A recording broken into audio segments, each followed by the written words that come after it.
MSA program mind set knowledge அது சம்பந்தமாக நம்ம பிரியா மேடம் 2 பேருக்கும் நம்முடைய அனைவருக்கும் மாலை வணக்கம். காவல் தெய்வங்களா இருக்கீங்க. ஏன்னா நீங்க எல்லாம் ஸ்ட்ரெஸ் இல்லாமல் இருந்தாதான் இன்னும் அடுத்த ஜென்ரேஷனுக்கு பாதிப்பு வராமல் இருக்கும். இப்போ 3 ஜென்ரேஷனுக்கு நீங்க பார்க்க போறீங்க. ஃபீல்டுக்கு வந்தோடனே இப்போ நம்ம ஃபேமிலி சைட்ல இருந்து எவ்வளவோ கஷ்டங்களுக்கு அப்புறம் நீங்க இங்க வந்திருப்பீங்க. ஒன்று ஆர்வம் இல்லாமல் வந்திருப்பீங்க, இன்னொன்று கட்டாயத்தின் அடிப்படையில் வந்திருப்பீங்க, வேற வழியே இல்லாமல் வந்திருப்பீங்க. இந்த 3 கேட்டகரியில ஏதோ ஒரு கேட்டகரியில வந்திருப்போம். இந்த கேட்டகரியில உங்களோட அறிவு பதிவு டிஎன்ஏ அறிவு பதிவுன்னு சொல்றோம், மனமே அறிவுன்னு சொல்றோம். அதான் மைண்ட் செட் நாலேஜ். உங்க டிஎன்ஏ அறிவு பதிவுல எது பதிவா இருக்கிறோ அதுதான் உங்களை ஆக்டிவேட் பண்ணும். அப்போ அந்த பழைய டிஎன்ஏ அறிவு பதிவை நம்ம எப்படி புதுப்பிச்சுக்கலாம்? இது நம்மளோட லைஃப் ஸ்டைல்ல, அதாவது குடும்ப ரீதியாக, தொழில் ரீதியாக பாதிப்புகளை எப்படி உண்டாக்குதுன்னா, நம்மளுக்கு தெரிஞ்சோ தெரியாமலோ இதுவரைக்கும் பார்த்தது, கேட்டது, படிச்சது, பழகுனது எல்லாமே உங்க மனசான கம்ப்யூட்டர் தான். அந்த கம்ப்யூட்டருக்குள்ள எல்லாமே லோடட் மாதிரி தான், உள்ளேயே சேவ் ஆயிருக்கும். நீங்க ஒரு மொபைல பார்த்துட்டு ஒரு வேண்டாத தகவலை டெலிட் பண்ற மாதிரி உங்க மனசுக்குள்ள பார்த்தது, கேட்டது, பழகுனது டெலிட் பண்ணவே முடியாது. ஆனா நீங்க 9th ஸ்டாண்டர்ட்ல படிச்சிருப்பீங்க, ஒரு ஆட்டில் இன்னொரு ஆட்டில் கன்வெர்ட் பண்ணலாம்னு சொல்லி. அந்த மாதிரி கன்வெர்ட் பண்றதுக்கு தான் புதிய டிஎன்ஏ அறிவு பதிவை நீங்க புதுப்பிக்கிறதுக்கு உங்களை நீங்க தயார் பண்ணிக்கிறதுக்கு சார் இதோ சொல்லிட்டு இருந்தார் இன்னைக்கு. அப்ப நம்ம பழைய டிஎன்ஏ அறிவு பதிவுல நம்ம யாரோட வாழ்ந்திருக்கோம், நம்மளை சுத்திட்டு எந்த நபர்கள் இருந்தாங்க, அவங்க பார்த்து அவங்க சொல்லி கொடுத்தது அடிப்படையில் தான் உங்க மனசுங்கிறப்ப உங்களால அந்த லெவல்ல இருந்து மேல வரக்கு ரொம்ப சிரமப்படும். அப்ப நம்ம எங்க ஆகும், எல்லா இடத்துலயும் அவமானப்படுவோம், நிராகரிக்கப்படுவோம். அறிவே இல்லைன்னா திட்டுவாங்க. இத்தனை தடவை சொல்லி கொடுத்தா கூட புரியாதான்னு கேட்பாங்க. இத்தனை தடவை சொல்லியுமே நம்மளுக்கு புரியலைன்னா அத்தனை டெபாசிட் உள்ள இருக்கு. அப்ப அதை பதிவிறக்கம் செய்யறதுக்கு என்ன பண்ணணும்? புதுசாக நிறைய பதிவேற்றம் செய்யணும். அந்த பதிவேற்றம் செய்யறது இந்த 7 மாசம் 8 மாசம் உங்களுக்கு வந்து நிறைய ட்ரைனிங், நிறைய கிளாஸஸ், நீங்க படிக்கக்கூடிய அடுத்தடுத்த லெவலுக்கு படிக்கக்கூடியது எல்லாமே உங்களுக்கு ஒரு வழிகாட்டுதலா இருக்கும். உங்களை நீங்க புதுப்பிக்கிறது. எல்லாரும் காலேஜுக்கு எதுக்கு 3 வருஷம் போறாங்க? யாருக்கா தெரியுமா?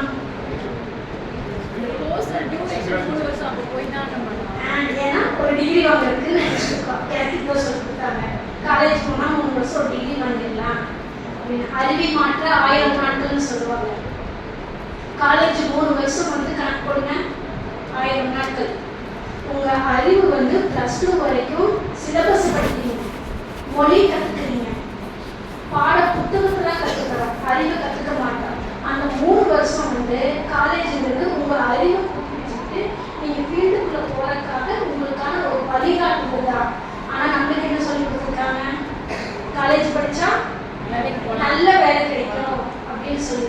ஏன்னா இன்னைக்கு நம்ம காலேஜ்ல பாக்குறோம், எல்கேஜி குழந்தைக்கு எப்படி கிளாஸ் எடுத்து ஒரு பென்சிலை கையில பிடிச்சிட்டு எழுத வைக்கிறாங்களோ அந்த மாதிரி காலேஜுக்கு இன்னைக்கு நடந்துட்டு இருக்கு. கொஸ்டின் பேப்பர் முன்கூட்டியே கொடுத்தாதான் அவங்களால ப்ரிப்பேர் பண்ணி அந்த 10 கொஸ்டின் எழுத முடியுது. ஏன்னா இன்றைய காலகட்ட சூழல் அந்த அளவுக்கு தள்ளப்பட்டுச்சு. அப்போ நம்ம எப்படியெல்லாம் புதுப்பிச்சுக்கலாம்? நம்ம பழைய லைஃப் ஸ்டைலையே, பழைய நம்மளோட பேரண்ட் எப்படி நம்மளுக்கு நம்ம முன்னாடி கஷ்டப்பட்டாங்க, நம்ம எப்படி கஷ்டப்பட்டோம், இல்லை நம்ம ஜாலியா இருந்தோமா? யாராவது சொல்லுங்க, நம்ம ஜாலியா இருந்தோமா இல்லை நம்ம பேரண்ட்ஸ் மாதிரி நம்மளுக்கு கஷ்டப்பட்டோமா? ஜாலியா இருந்தோம். அப்போ நம்மள கஷ்டப்பட்டு நம்ம வளர்த்துக்கிட்டாதான் நம்மளோட குழந்தைகள் நல்லா இருக்கும். இப்போ நம்ம ஜாலியாவே இருந்துட்டு வந்ததோட விளைவு நம்மளோட அறிவு வந்து கெட்டதுக்கு வேலை செய்யும், டெவலப்மெண்ட்டுக்கு வேலை செய்யறதை தவிர்த்துட்டு டிசீஸ்க்கு வேலை செய்ய ஆரம்பிச்சோம்.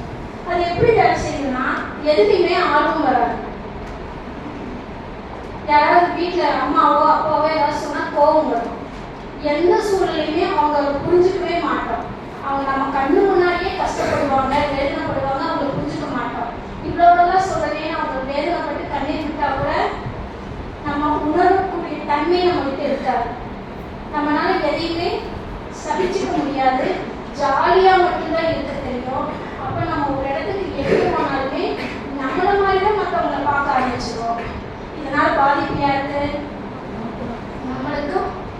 சார்ந்தவங்களுக்கு வரும். அப்போ நம்மளுக்கு ஹெல்த் ரிலேட்டடாக அடுத்தடுத்து ப்ராப்ளங்கள் வர ஆரம்பிச்சிடும். ஏன்னா குடும்ப சூழலிருந்து நம்ம ஒரு கேட்டகரியில் வெளியில் வர்றப்ப அந்த சூழலையும் ஃபிட் ஆக முடியாமல், இருக்கிற இடத்துலையும் ஃபிட் ஆக முடியாமல், இன்னொரு இடத்துக்கு போகிறப்ப அங்கேயும் சமாளிக்க முடியாதப்ப மேலும் மேலும் மன அழுத்தம்னு சொல்கிறது, ஸ்ட்ரெஸ்ஸுங்கிறது நம்ம வீட்டிலிருந்து தான் நம்மளுக்கு உருவாகும் ஃபஸ்ட்டு. அப்போ நம்ம 3 வகையில் நம்ம இம்ப்ரூவ் பண்ணிக்கணும். ABCன்னு சொல்கிறோம். உங்களோட அணுகுமுறை, நீங்கள் பழைய பழக்கத்திலேயே பழைய அறிவின்படியே நம்மளுக்கு ஒரு தயக்கம், ஒரு பயம், ஒரு சீனியர் ஆஃபீஸுங்க இருக்காங்க, ஒரு மீட்டிங் நடக்குது, கூப்பிட்டா நம்ம எந்திரிச்சு வர முடியலங்கிறது நம்மளோட தயக்கம், பயம், பதட்டம், என்ன நினைப்பாங்க, 4 பேர் கமெண்ட் பண்ணுவாங்க, பேசி முடிச்சுட்டு வெளியில் போனாங்க, இதை வச்சுட்டு 1 மாதத்துக்கு ஓட்டுவாங்க, இப்படின்னு சொல்லி நம்மளுக்குள்ளேயே நம்ம ஏற்படுத்திக்கக்கூடிய அணுகுமுறைகள். இந்த அணுகுமுறையை நம்ம மாற்றிக்கிட்டு நம்மளை புதுப்பிச்சிட்டோம்னா நம்ம ஜெயிக்க முடியும். அடுத்தது உங்களோட பிஹேவியர். பிஹேவியர் எப்படி வரும்னா, உங்களோட மனசுக்குள்ள எந்த அறிவு வேலை செய்தோ அதுதான் உங்கள் முகத்தில் காமிக்கும். மற்றபடி உங்கள் ட்ரெஸ் கோடிங்கோ நீங்கள் நல்லா ஃபிட்டாக இருக்கிறதுனாலையோ உங்கள் காமிக்காது. அப்போ உங்களோட அறிவு திறனை வளர்க்குறதுக்கு மொபைலுக்கு எத்தனை நாளைக்கு ஒருக்கா ரீசார்ஜ் பண்ணுறோம்? மாதம் மினிமம் 28 நாள். ஆனால் நம்மளை ரீசார்ஜ் பண்ணுறதுக்கு நம்ம என்னைக்காவது ஒரு நாள் ஒர்க் பண்ணுறோமா? 1 மணி நேரம், ஒரு 10 நிமிஷம் டைம் கிடைச்சா ஒரு ரீல் பார்க்குறோம். அந்த ரீல் என்னாகும், மறுபடியும் நம்மளுக்குள்ள டெபாசிட் ஆகிறப்ப நம்மளுக்கு தெரிஞ்ச செயலும் கூட பேச்சு வழியில் வெளியில் வராது, செயலி மூலியமா சொல்ல வராது, அதுக்கு அணுகளுக்கான உடல் மனம் ஒத்துழைக்காது. அப்போ நம்மளோட பிஹேவியரை மாற்றிக்கிறப்ப இதில் டெவலப் ஆக முடியும். அடுத்தது நம்மளோட கம்யூனிகேஷன். கம்யூனிகேஷன் சார் வந்து சொல்லியிருந்தாரு, கம்யூனிகேஷன் கிடையாதுன்னு சொல்லி.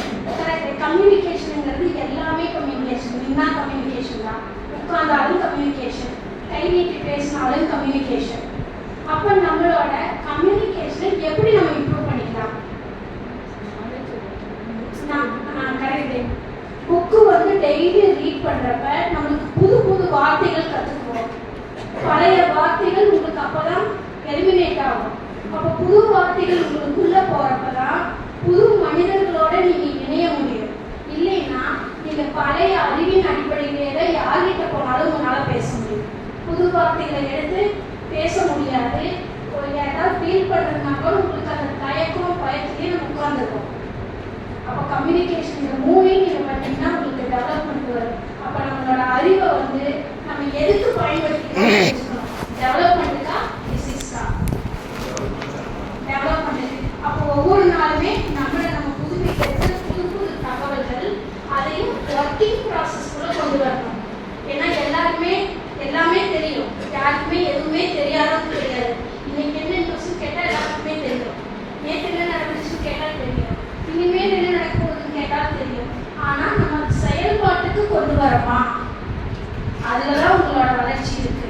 அப்போ ஒவ்வொரு நாளுமே உங்களோட வளர்ச்சிக்கு நீங்கள் என்ன படிக்கிறீங்களோ அதை ஒர்க்கிங் ப்ராசஸ்க்குள்ளே கொண்டு வந்து உங்களை நீங்கள் இம்ப்ரூவ் பண்ண நீங்கள் எல்லா இடத்துலையுமே ஃபிட் ஆக முடியும். அப்போ தான் நீங்கள் அடுத்தடுத்த கேட்டகரிக்கு போகிறப்ப நீங்கள் எல்லா இடத்துலையுமே ஃபிட் ஆகக்கூடிய ஒரு நபராக மாற முடியும். அப்போ சார் சொன்ன மாதிரி ஒவ்வொன்றையும் நீங்கள் ஃபாலோ பண்ணிடுவாங்க. அடுத்தடுத்து உங்களோட படிப்பு, நீங்கள் ஒரு 8 மாதம் நீங்கள் எது படிக்கிறீங்களோ அதுதான் உங்கள் வளர்ச்சி கொடுக்கும். இதுக்கு நீங்கள் அழிவை மாற்ற 1000 நாளுங்கிற மாதிரி உங்களுக்கு வந்து ஷார்ட்டாக 8 மந்த்தில் கொடுத்துருக்காங்க. இது மிகப்பெரிய வாய்ப்பு. எல்லாரும் பயன்படுத்திட்டு சக்ஸஸ்ஃபுல்லாக வர்றதுக்கான வாழ்த்துக்கள். தேங்க்யூ.